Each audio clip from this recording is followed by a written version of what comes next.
Hello everyone, this is section 14.9, Lagrange Multipliers. It's analogous to your favorite thing from Calculus 1, which would be word problems. So recall the Maximun word problems from Calculus 1. Here's an example just to get us warmed up here and remind us of some of the terminology. So suppose we wish to fence off two adjacent fields with 1,200 feet of fencing, and we want to find the dimensions that maximize the enclosed area. So if we make a little sketch of the situation, what it is suggesting is that you have this plot of land, and you want to basically divide it into two little fields. Now, we'll call the entire horizontal dimension, let's say x, and the vertical dimension, we'll call that y. What we need is what we call the primary equation.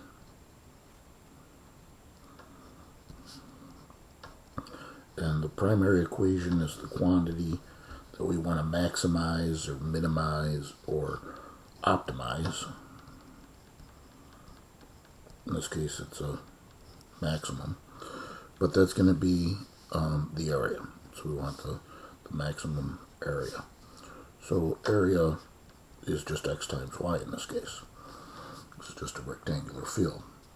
So then we need a secondary equation.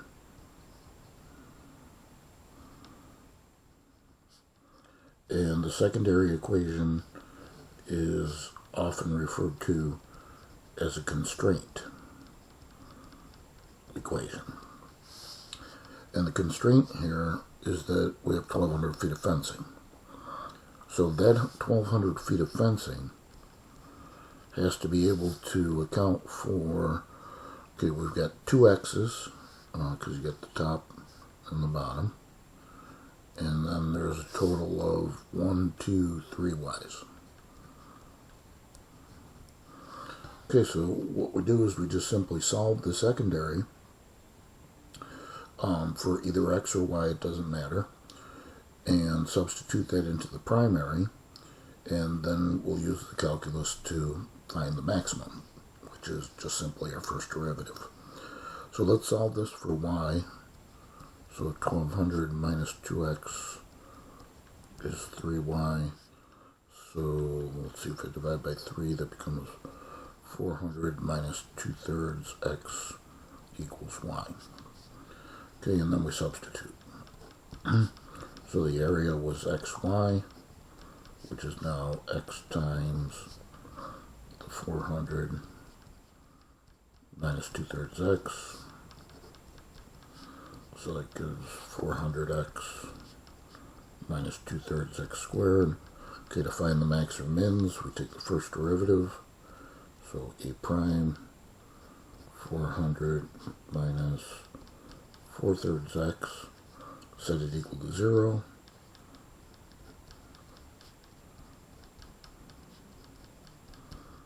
So 400 equals 4/3 x. And that gives x to be, let's see, 400 times 3/4, so 300. And then we can go back and we can find y. And then y would be 400 minus 2/3 x, where x is the 300.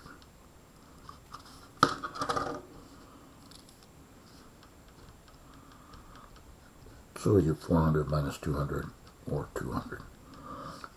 So I guess 300 feet by 200 feet would be the dimensions. And if you wanted to double check to make sure it's a maximum, you can calculate the second derivative. And the second derivative, a double prime, is negative 4/3, which is less than 0. So therefore, concave downward, that means it's a relative max. Okay, so the important things are to understand the idea of the primary and the constraint equations. So when we talk about Lagrange or Lagrange multipliers, it's used to maximize or minimize a function subject to a given constraint. So same idea. But here's the theorem. We're going to let f and g be functions of two variables. And if f has an extremum at a particular point, subject to that constraint that we're imposing, then there has to be some number lambda. Okay, so this is our Greek letter, lowercase lambda, such that the gradient at that point, the gradient of the function at that point, is equal to that value lambda times the gradient of the constraint function evaluated at that point. So then we come up with a corollary, and it says the point at which it has relative extrema subject to the constraint are determined by the solutions of the system. It's going to form a system of equations, and those equations are found by the following. Partial of x, partial of f with respect to x is lambda times g of f. Partial of g with respect to x, partial of f with respect to y is lambda times partial of g with respect to y, and also set the constraint to 0. And you could extend this concept to a function of three variables. If you had a function of x, y, and z, then you'd add the partial of f with respect to z, as we'll see.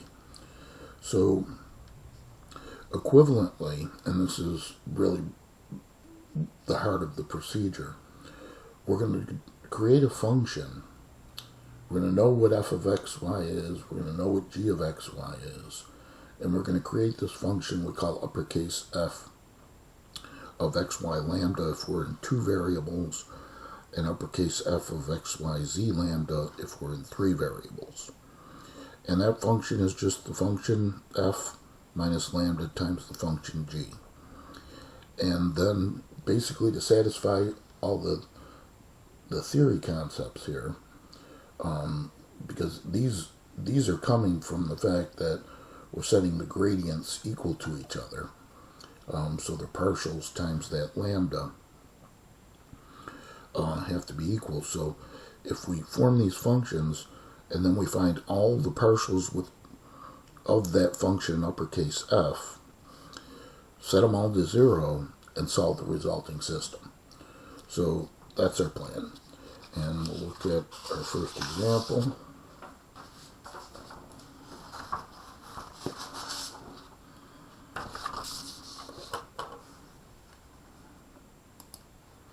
Okay, so our first example is we want to use Lagrange or Lagrange multipliers to find the extremum. There's our function, and this would be constraint.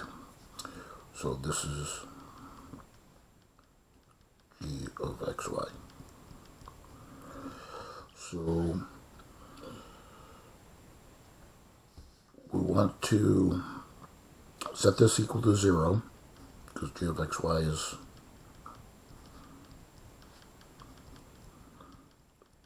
transpose to 1.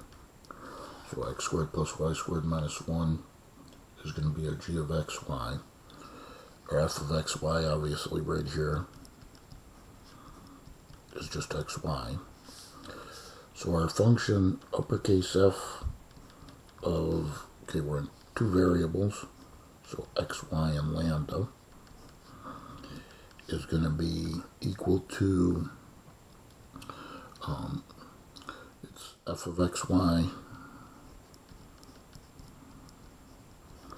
minus lambda times g of xy.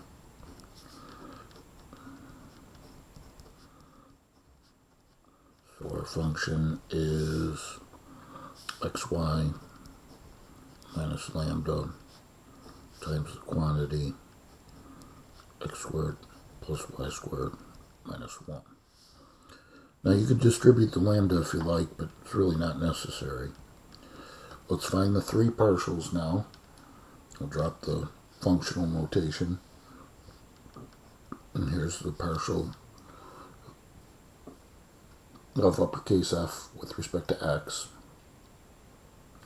And so that's going to be the derivative of xy with respect to x. Y is a constant, it's just y, minus, okay, differentiating with respect to x, this becomes 2x. Y squared goes to 0, so does negative 1, so minus 2x lambda, 2 lambda x, whatever you prefer to write. Okay, f sub y similarly will be derivative of xy. X is a constant, derivative of y is 1, so x minus x squared and 1 are both constants, so they go to 0. And derivative of y squared 2y, so minus 2y lambda or 2 lambda y, whatever you like. And then f sub lambda. And f sub lambda is just going to basically always be, because of the nature of the function that we formed, with the lambda times whatever g of xy is, it's minus lambda times that, so it's really just always going to be minus whatever g was. So, because the derivative of lambda is 1. So let me write minus x squared minus y squared plus 1. Okay, and then we need to set each of these to 0. So y minus 2x lambda is 0. X minus 2y lambda is 0. And minus x squared minus y squared plus 1 is 0. Now, typically, it's easiest, because you basically have 3 equations and 3 unknowns here. A lot of times it's going to be easiest to solve for lambda in the equations involving the partials of x, partials with respect to x and the partials with respect to y. So here, if I solve for lambda, I get y equals 2x lambda, and lambda would be y over 2x.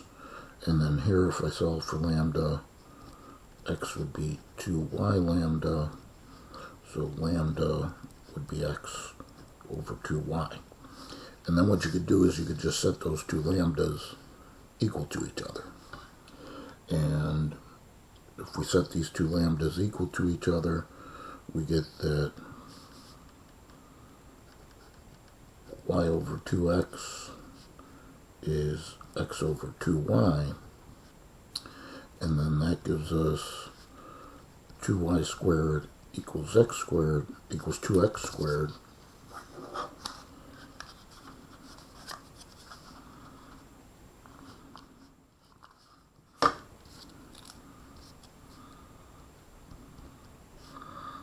So y squared equals x squared, or x squared equals y squared.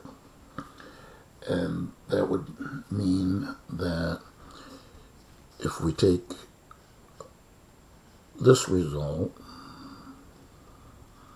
and we substitute it into our third equation, depending on how you want to go, I'm going to go for the x's. We have minus x squared, so we're going to substitute. And then minus y squared is x squared, plus 1 is 0.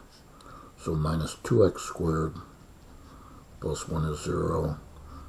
So minus 2x squared is negative 1. X squared, negative 1/2. X would be, positive 1/2. Minus 2x squared equals negative 1.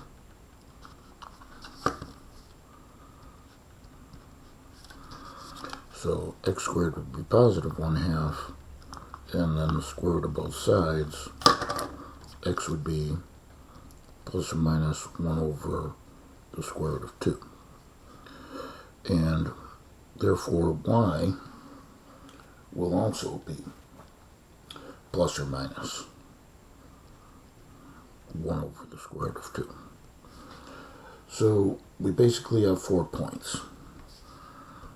And the points I'm going to set up a little table here.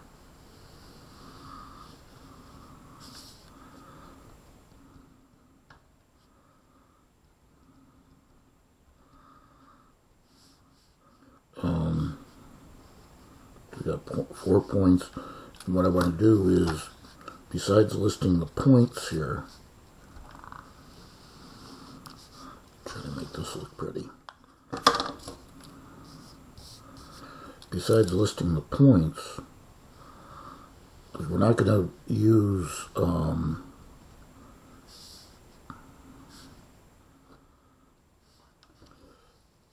we're just going to calculate the functional values.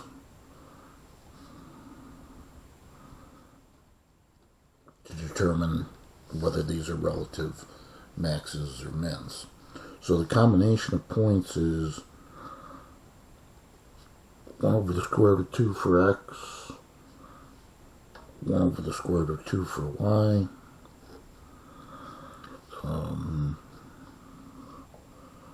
let's do 1 over the square root of 2 for x, negative 1 over the square root of 2 for y, and negative 1 over the square root of 2 for x, 1 over the square root of 2 for y, and then finally a negative 1 over the square root of 2 for x, and a negative 1 over the square root of 2 for y.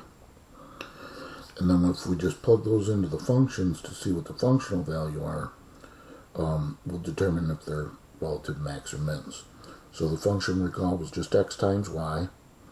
So this would be 1/2, because 1 over radical 2 times 1 over radical 2. This would be negative 1/2, because 1 over radical 2 times negative 1 over radical 2, because again the function is xy here. Then here we get a negative 1/2, and here we get a positive 1/2. So this would tell us that the 1/2s are the relative maxes,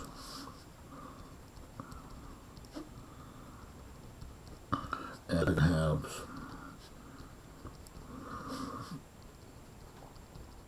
are the relative mins. Okay, so we'll stop right there. We'll come back, and there's 3 more examples. Hopefully we can finish those in one more part.